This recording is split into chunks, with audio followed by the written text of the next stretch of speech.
Good morning and welcome back to 5-Minute Theology as we continue our series, our mini-series on the gifts of the Spirit, or the spiritual gifts, or the charismata. They have many names. Those gifts that the Bible describes God as having given to his church. And we're going to look today at one of those gifts in particular, which is the gift of tongues. Again, after prophecy, perhaps the best known and perhaps the most controversial of the spiritual gifts. We're going to talk a little bit about what it is, how to use it, how not to use it, and about the mindset with which we approach spiritual gifts. So without further ado, I'm going to find where I put my timer and get that running, and then we are going to start talking about the gift of tongues.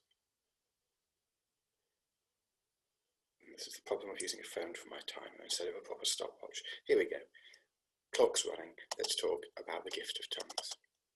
Now, you may recall that this is the passage where Paul talks about the gifts given to the Spirit. And this is the list we're sort of working through. So we've talked about prophecy, and we're going to talk now about speaking in tongues. Paul devotes a lot of 1 Corinthians to understanding and explaining this particular gift, especially 1 Corinthians 14, and I'd point you there for a little bit more information. But what the gift of speaking in tongues is, or seems to be, is people suddenly receiving the ability to speak to God and potentially to others in a language that they don't understand. In rare cases, people do understand what they're saying, but usually it's they don't know what the words mean, but they know that the words are very deeply expressive of what they're feeling and what they're wanting to say.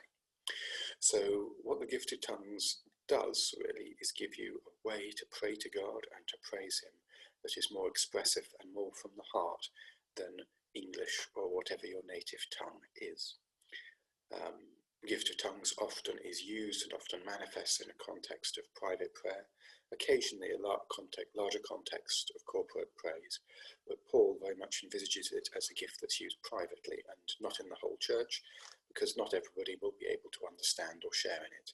It's a gift that ministers to the individual by enabling them to express themselves, rather than being a gift that edifies the whole church. Paul therefore tells people not to misuse the gift by using it to show off, by praying in tongues in front of everybody else when other people can't understand what they're saying, but to use it as a way to deepen your relationship with God by talking to him and by praising him in a way that is more powerful and meaningful for you.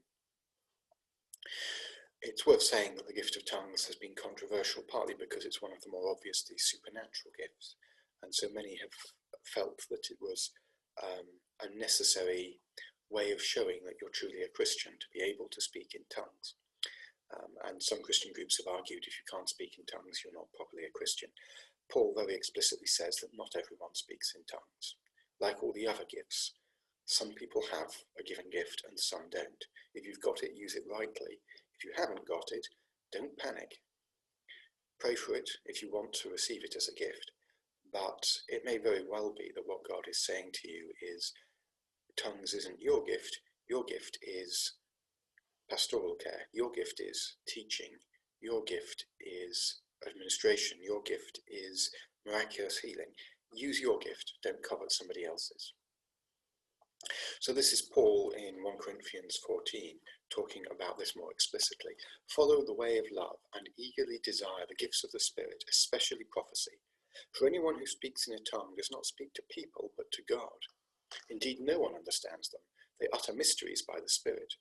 But the one who prophesies speaks to people for their strengthening, encouragement, and comfort. Anyone who speaks in a tongue edifies themselves, but the one who prophesies edifies the church. I'd like every one of you to speak in tongues, but I would rather have you prophesy.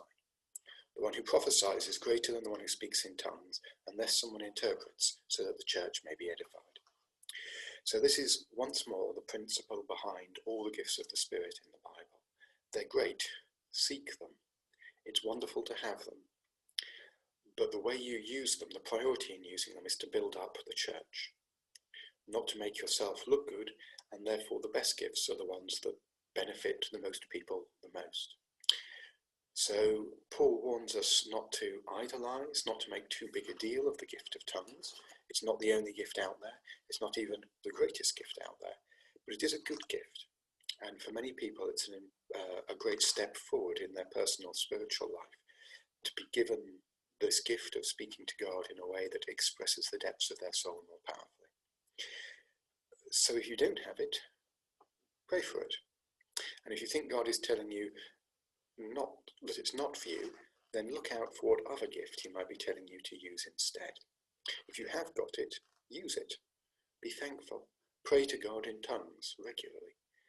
But don't make others feel bad by doing it in front of them.